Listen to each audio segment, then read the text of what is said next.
به تازگی تصویرهای از حمله گروهی مسلحانه شهر جلال آباد به دست طلوع نیوز رسیدند.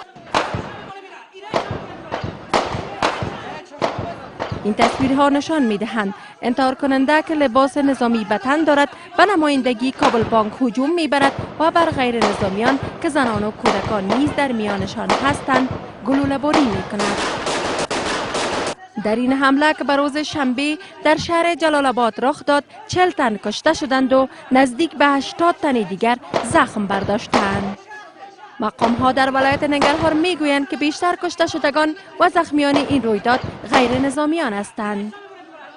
انتحار کننده ای که پس از گلوله‌باری بر غیر نظامیان از سوی نیروهای امنیتی ولایت ننگرهار بازداشت شد میگوید که از کشتن مردم لذت می‌برد.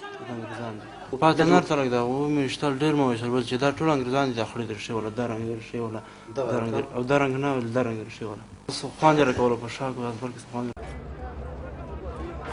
شماری از عالمان دین این عمل را به شدت نکوهش می کنند و این کار را مغایر آموزه های اسلام می دانند.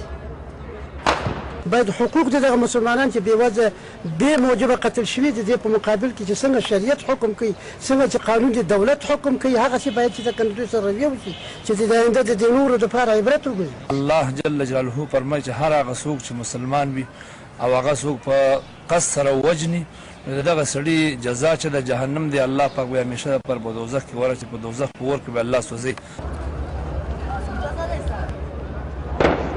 از سوی هم فرمانده پلیس ننگرهار از نهادهای عدلی و قضایی می خواهد تا این مرد مهاجم را که بازداشت شده است به اعدام محکوم کنند.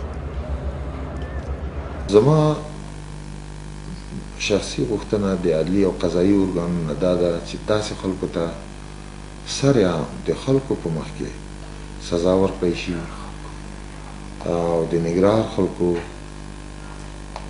خواهش هم دغه ده چې دی سرعام راوباسلی شي عدلي او قضایي ارګانونه د ده په مورد باندې فیصله وکړي او ده ته هغه سزا چې عدلي او قضایي ورکوي هغه د خلکو په مخ کې وي تر څو د نورو لپاره عبرت وګرځي. این در حالی است که در یک ماه اخیر در حمله های انتحاری طالبان در کابل، کندهار، خوست، ننگرهار و کندز در حدود 120 تن که بیشترشان غیر نظامیان بودند کشته شدند و نزدیک به 200 تن دیگر زخم برداشتند. امنیتی ولایت ننگرهار بازداشت شد میگوید که از کشتن مردم لذت میبرد. پس در نر ترک دا و میشتل ډیر مو وشل بل چې دا ټول انګریزان داخلي در شي ولا درنګ در شي ولا درنګ او درنګ نه ول درنګ در شي ولا خوان در کوله په شاک و از بلکې خوان. شماری از عالمان دین این عمل را به شدت نکوهش می کنند و این کار را مغایر آموزه های گلوله‌باری می کنند. در این حمله که به روز شنبه در شهر جلال آباد رخ داد 40 تن کشته شدند و نزدیک به 80 تن دیگر زخم برداشتند. مقام‌ها در ولایت ننگرهار می‌گویند که بیشتر کشته شدگان و زخمیان این رویداد غیر نظامیان هستند. انتحار کننده ای که پس از گلوله‌باری بر غیر نظامیان از سوی نیروهای په دوزخ کې ورچې په دوزخ په اور کې به الله سوځي. از سوی هم فرمانده پلیس ننگرهار از نهادهای عدلی و قضایی می خواهد تا این مرد مهاجم را که بازداشت شده است به اعدام محکوم کنند. زما شخصي غوښتنه د عدلي او قضایي ارګانونو دا ده چې داسې خلکو ته سرعام. به تازگی تصویرهای از حمله گروهی مسلحانه شهر جلال آباد به دست طلوع نیوز رسیدند.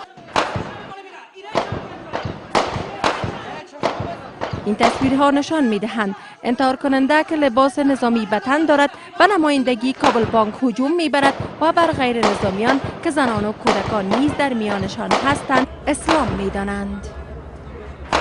باید حقوق دغه مسلمانان چې بېوزله بې موجبه قتل شوي د دې په مقابل کې چې څنګه شریعت حکم کوي څنګه چې قانون د دولت حکم کوي هغسې باید چې د کنټرول سره رویه وشي چې د آینده د دې نورو دپاره عبرت وګرځي. الله جل جلاله فرمایي چې هر هغه څوک چې مسلمان وي او هغه څوک په قصد سره ووجني نو د دغه سړي جزا چې د جهنم دی الله پاک به همیشه پر